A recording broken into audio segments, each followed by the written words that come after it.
Would I be the arsehole if I told my husband he has to choose between me and his friend? I've 37 female, been with my husband, 44 male, for 17 years. We have kids, a dog, and we used to own a business together. He has this friend who happens to be his little brother's ex-girlfriend, 30 female. She's been in and out of our lives since she broke up with my brother-in-laws over 12 years ago. Over the last 4 years or so, she's been constantly messaging my husband. She never sends me a message, unless my husband tells her that he's not home and she's on her way, happened only once in 4 years. She's engaged and has a baby on the way. Both my husband and his friend say they have a brother-sister relationship. My kids don't like her or her kid. Her kid is 7 years younger than our youngest child. They feel like they have to babysit her when she comes over. This is what bothers me about their relationship. I am never included in their conversations online, even when she invites herself over. My husband once told his brother that he thought that she was hot, and if he was younger and single, he would try to date her. My brother. Ilaw sent me a message to warn me about their relationship when I spoke to my husband about it. He laughed it off and told me his brother was jealous. During an intimate moment, my husband told me that she was the only person he would ever ask to do a threesome with us. That was never discussed between us before. Not even the option of a threesome. When she comes over, she barely speaks directly to me, always to my husband. I have to butt into the conversation for her to even acknowledge me. I'm tired of feeling like the third wheel in their friendship. Last year, he gave me one of his old cell phones because mine had broken. He hadn't logged out of his Messenger account, so I used it to my advantage and read their messages at the time. He had admitted to her that he had told his brother that she was hot and that if he was younger and single, he would date her.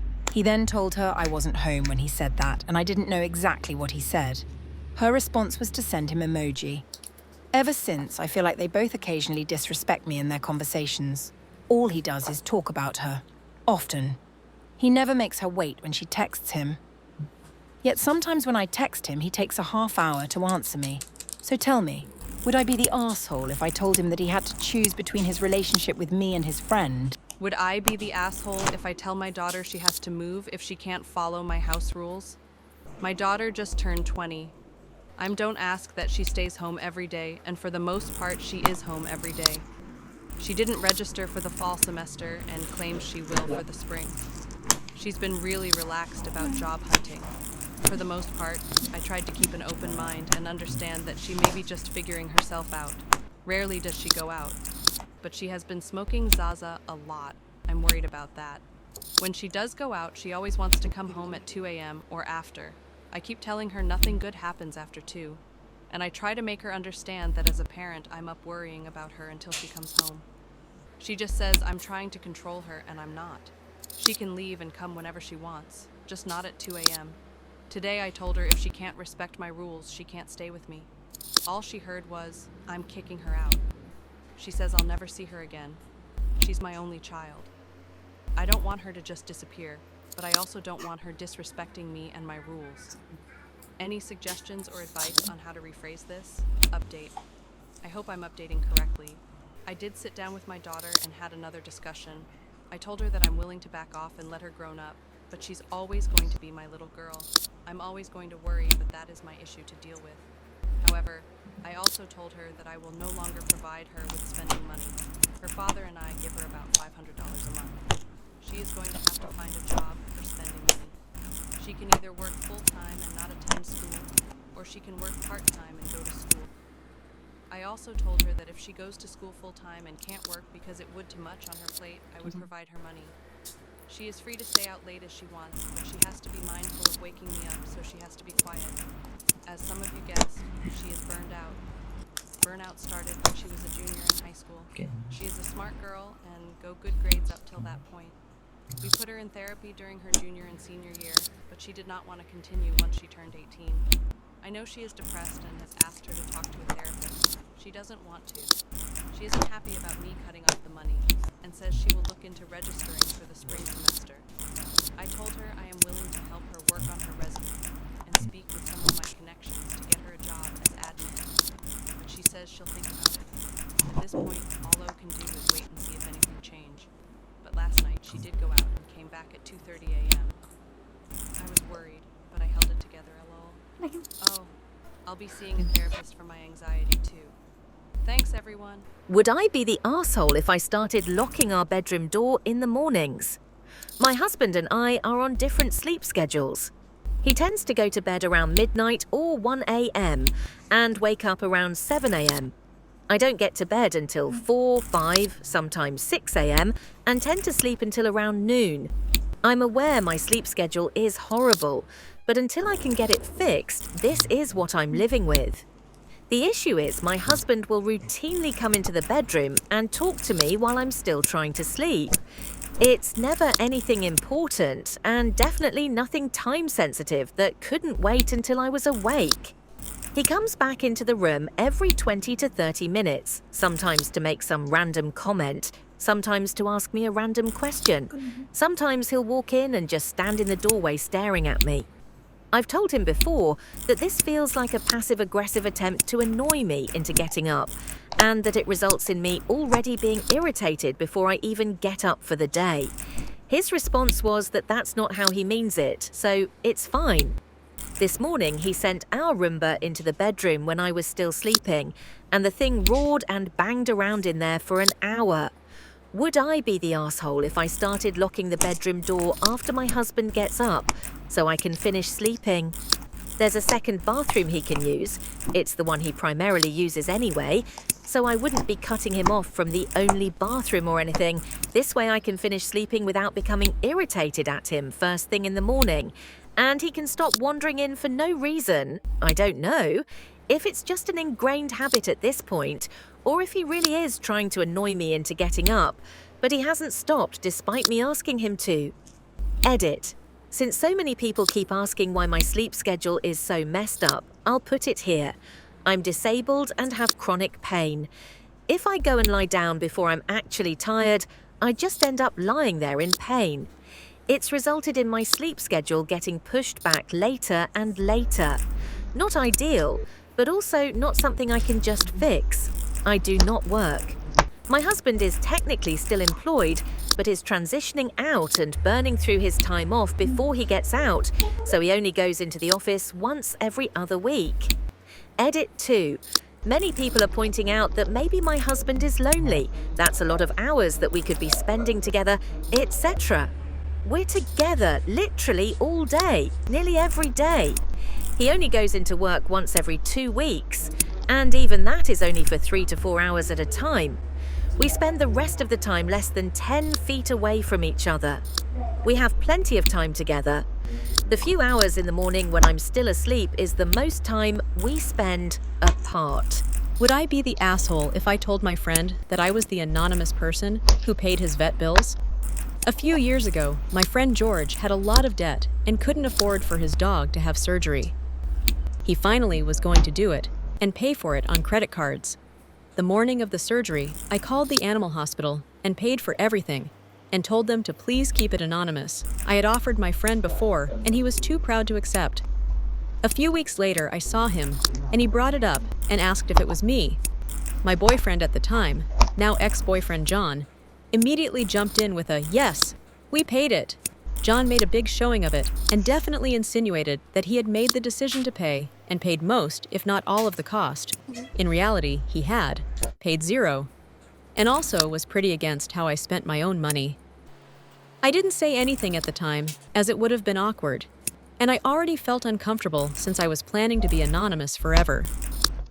It's years later now. I still see George and John through our mutual friends once in a while. George will still bring up to John how grateful he is for him covering the medical bills that time, and John is always saying something like, "It's my pleasure." This really bothers me. I know I was planning to be anonymous, so it shouldn't bother me, but I feel like John is taking credit for something he had not earned. So much time has passed that I think I might be an asshole to bring it all up again the next time this happens. I feel very small inside for even caring. Would I be the asshole? Would I be the asshole if I let my kids go trick-or-treating tonight?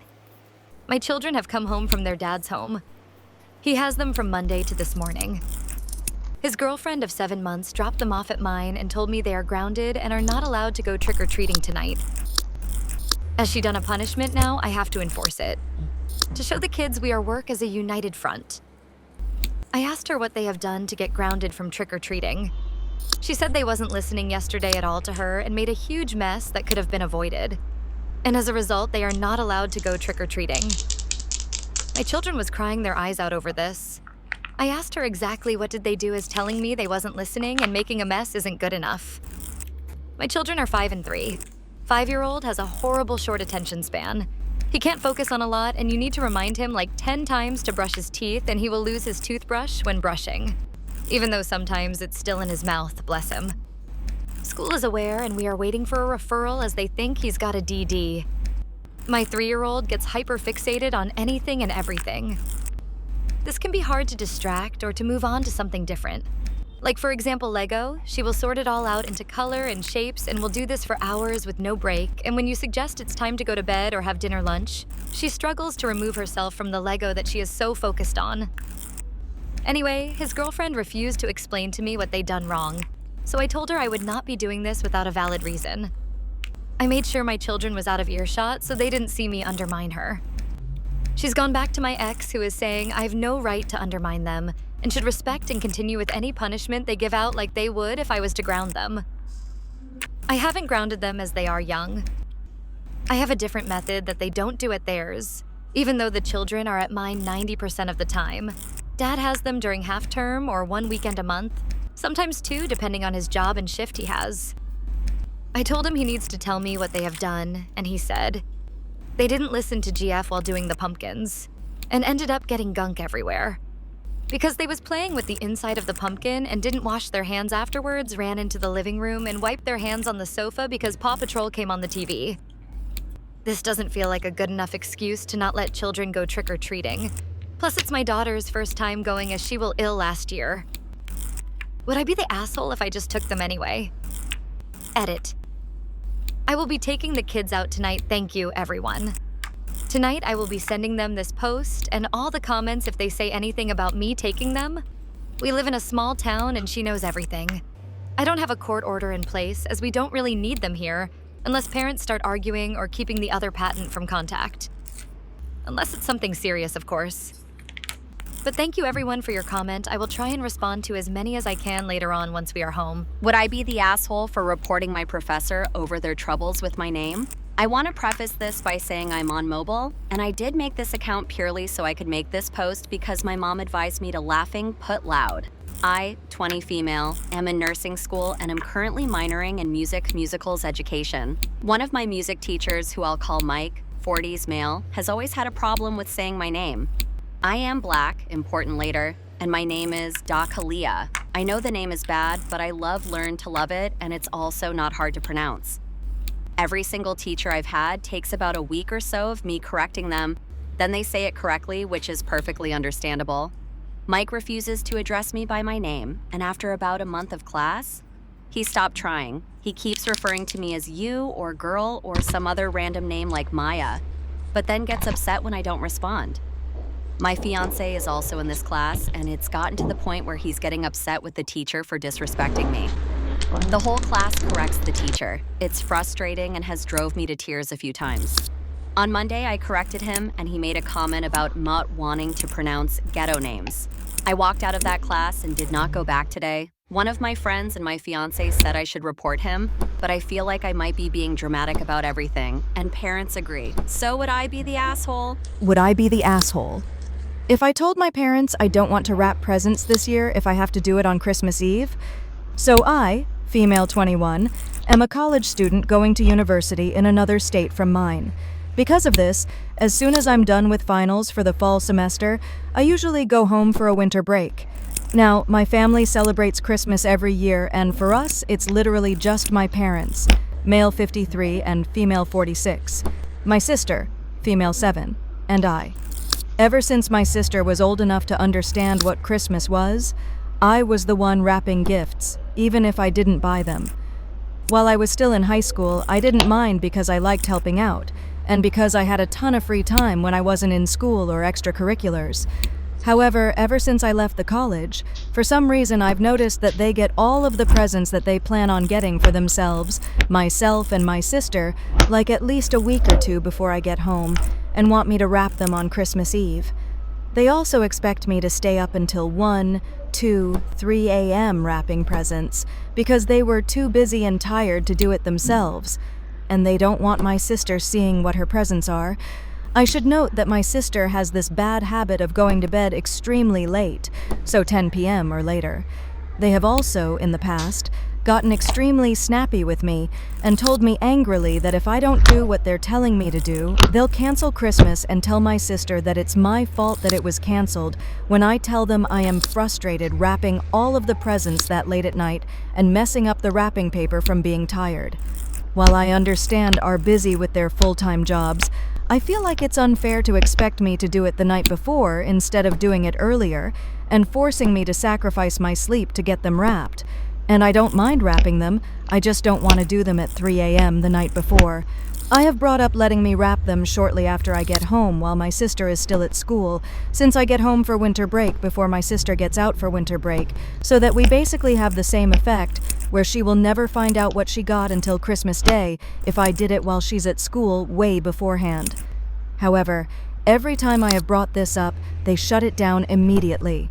So, would I be the asshole if I tell them that I don't want to wrap them if I have to wrap them on Christmas Eve? Am I the arsehole if I asked our daughter's friend to not have his GF stay at our house while he's at work? This is a little confusing to describe, but I will do my best. Our daughter's best friend, Jake, growing up, they've been close friends since they were 11 years old, needed a place to stay temporarily after a genuinely fucked up situation. He is considered a family member, and that is why he is staying with us. Jake is bringing this girl over, though, who he just started dating at the time he started staying with us a couple months ago. I will call her Sabrina.